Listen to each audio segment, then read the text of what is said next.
Welcome everyone, my name is Sierra Brantz and today I will be talking to you about the domestication of the camel. So first, the domestication of the camel, like the horse, seems to have occurred later than that of the sheep, goat, and cattle.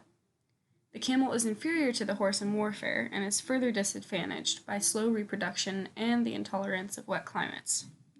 However, the camel is a great pack animal for long distances through arid regions with little water requirements, unlike the horse.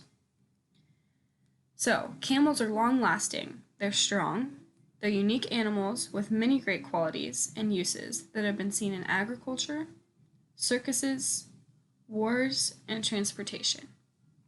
So first, I will explain to you what domestication is and how it's beneficial to both parties. Then, I'm going to go over the main types of camels and what makes them so great for traveling long distances. With that being said, you'll learn about their adaptations, you'll learn about the history of the domestication of the camel, and you'll learn about camels today compared to camels in the US, as well as camels in Asia and in Africa. So let's begin.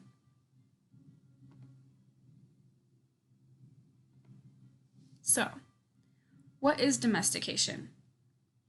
Well, according to Wikipedia, domestication is a sustained, multi-generational relationship in which one group of organisms assumes a significant degree of influence over the reproduction and care of another group to secure a more predictable supply of resources from that second group. So, domestication is a population or species having a part of their lifestyle changed due to human control. This process is very slow. It can take up to thousands of years to actually carry out domesticating an animal. As for the camel, they provide people with transport, milk, meat, and fur, while people provide camels with food and housing, and even medical supplies if needed. This goes to say that we spend a lot of money on domestication, and on our pets and on our animals. In the US, we now spend $41 billion a year on pets. That's more than the gross domestic product of all but 64 countries in the world. That's double the amount shelled out on pets a decade ago, with annual spending expected to hit $52 billion within the next 2 years. Of course, animals today, such as dogs and cats, get really well treated. They get treated as family in most cases, whereas they don't even have to do work to earn their stay. Other animals, such as the camel, in parts of Asia and Africa, still have to earn their stay and their food by providing work, such as transportation. So next, let's learn about the two different types of camels, right after I tell you a little bit more about the camel.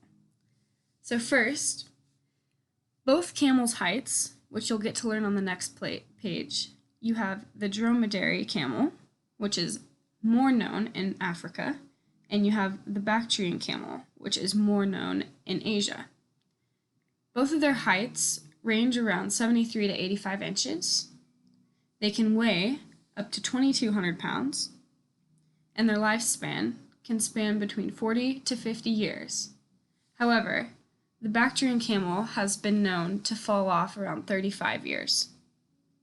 Both live in dry deserts. The only difference is the Bactrian camel in Asia can withstand the deserts with extreme cold temperatures of up to negative 20 degrees Fahrenheit, whereas the dromedary camel is better suited for hot desert areas.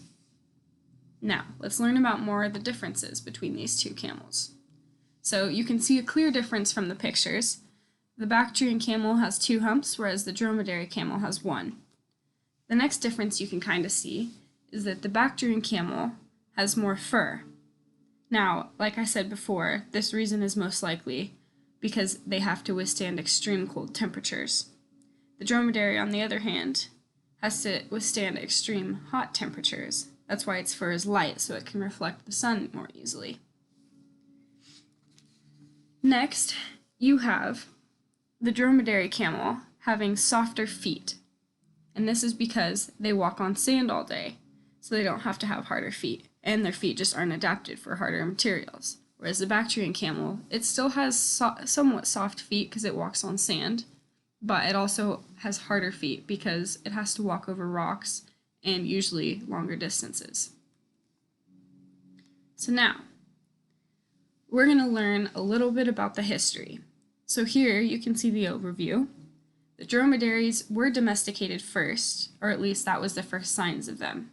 Then you had the domestication of the Bactrian, and then they were both used at one point around 900 BC for war and transportation. After that, and somewhat before, they kind of both went off in different directions and were used for different purposes. The Bactrian camel was used more for transportation along the Silk Route, which you'll learn more about, and the dromedary was used more for war and for herding and farming. So now we'll get more into the domestication of the camels separately. So first, like I said, the dromedary was domesticated first. These camels seem to have been domesticated in southern Arabian Peninsula around 3000 and 2500 BC, according to Hamilton's book that he wrote in 2012. Around this time, people switched from hunting to herding camels for milk. Camels were and still are used as livestock for their milk, meat, and fur coats. These camels then spread to Somalia and then finally ended up in Egypt. It is believed that this push of camels northward occurred due to the growing incense trade. Further evidence points to another camel being domesticated around this time, more around 2000 BC, and this camel is the Bactrian camel. Now, the signs of these guys being used were in the military in 900 BC, when the Assyrians invaded Egypt. This was shown through Assyrian inscriptions, according to Hamilton again, on his book that he wrote in 2012. The Bactrian camel was used more regularly for transport along the Silk Route to China, whereas the dromedaries were seen to be more for fighting. Around 100 BC, a new saddle was created for the dromedaries, made of wood frame that allowed the rider to fight on the back of the camel while being securely mounted. The invention of the northern Arabian saddle, the invention, was probably a major factor in the rise of the Arab power and influence. Again, a new saddle was created for the dromedary camel. This time the saddle was located at the front of the hump. The saddle was great for riding, however, it was not great for packing. After the fall of the Roman Empire, the roads began to deteriorate, and the dromedary camels were the main method of transportation, which again is most likely why they had to develop that saddle. They remained vastly the big use of transportation until the present century, when the invention of vehicles came into play. Today, the dromedary makes up 94% of the world's camel population, whereas the two-humped Bactrian camel only makes up 6%. The Bactrian camel is highly endangered today. Next, we're going to learn about what makes camels so great. Why can they survive so long? As you can see from this picture, this points out a few of them. So, let's start. We need to understand the biology and ecology of the camel. So let's start with their humps. Their humps are made from fat that makes up the shape of the hump. This fat allows the camel to last a long time without nourishment during food scarcity. They can also last without food for up to a month. As for water, they can last up to 2 weeks without it. Camels' humps are a reservoir of fatty tissue, while water is stored in their blood. However, this tissue is metabolized. It is not only a source of energy, but yields through the reaction with oxygen. This is according to the Animal Corner. When they finally do cross a body of water, they can drink up to 26 gallons in roughly 10 minutes. Alright, now we're going to move on to their eyes. So they have curly and long eyelashes. They also have fur in their ears, as well as having closable nostrils. All of these adaptabilities protect them against the sand. The hair in their ears doesn't allow it to get in there. The ability to close their nose allows them to not get any in their nose when sandstorms kick up or when they're just walking. Next, their mouths are hard and strong, which make them great for chewing thorns and desert plants. Another adaptation that camels have is their feet, which I talked about somewhat in the beginning, but camels have 2 toes on their feet that are tough and large, which allow them to stay on top of the sand instead of sinking in. Their toes are also webbed, which allows them to be more buoyant, which they're also called the ships of the desert for this reason, because they can stay on top and they can last a very long time. Next, we're going to talk about their hair. Their hair is thick, light colored, therefore it reflects the sun. And as for the Bactrian, having the thick fur holds in body heat, whereas the dromedary, having thinner fur but still thick, allows them to output heat. All of these characteristics make them amazing pack animals. They can travel long distances with little nourishment or water. This means, back in 2000 BC, when they were being used to transport items along the Silk Route to China, that people didn't have to pack much for the camels themselves. This allowed them to take more of what they wanted for themselves. Of course, people back then didn't necessarily have the knowledge about adaptations in biology and ecology as we do now, so they most likely learned this from the camel's ability to go long distance with little food and water from trial and error. So next, let's move on to uses of camels. So, as I have mentioned before, they're used in a lot of different ways, especially in places in Africa and Asia.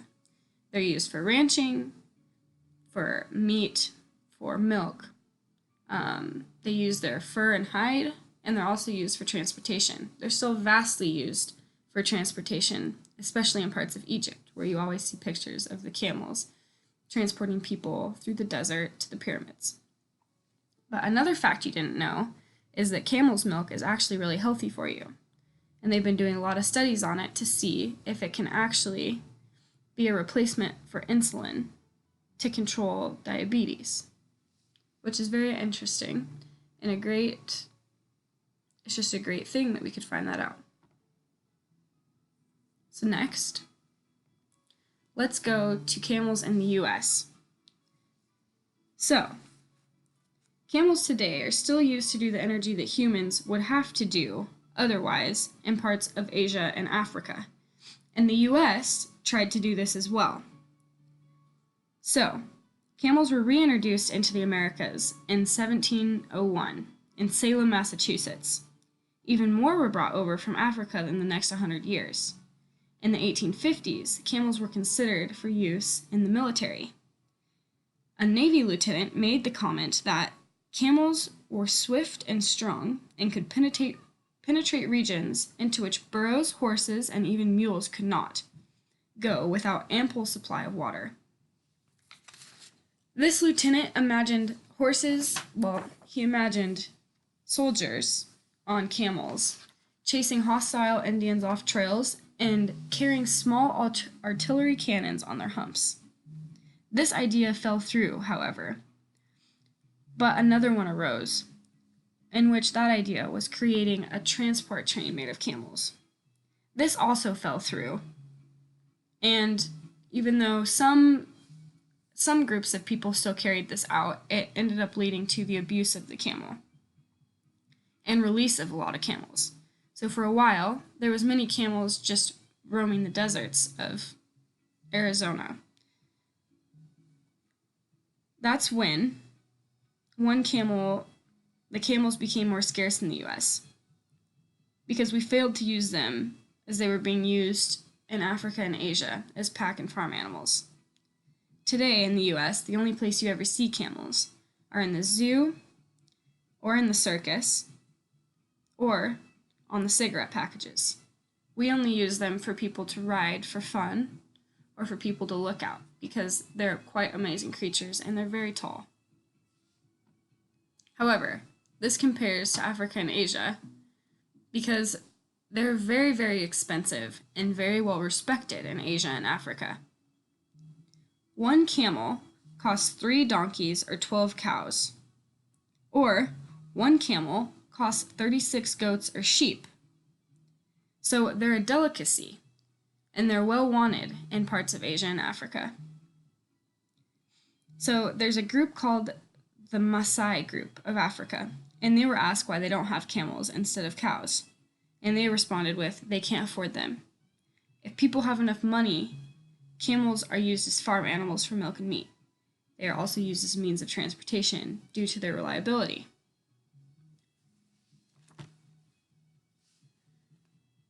So overall, camels are great. They're wonderful animals. They were domesticated in the 2500 BC and have ever since been serving and aiding people in many ways. Most of these ways consist of transportation, like I said, and agriculture or ranching. So, overall, the Bactrian camel only makes up 6% of the population. They're highly endangered animals and very much watched for that reason. The dromedary, on the other hand, makes up the other 94%, and they are very well liked and very well wanted. Altogether, the road to domestication was very long for camels. It began with hunting, and then finally transitioned into herding, and now people have created a dependency on these animals as a source of energy for transportation, food, hide, and comfort. So thank you, and if you have any further questions on this topic, feel free to reach out to me. Have a great day.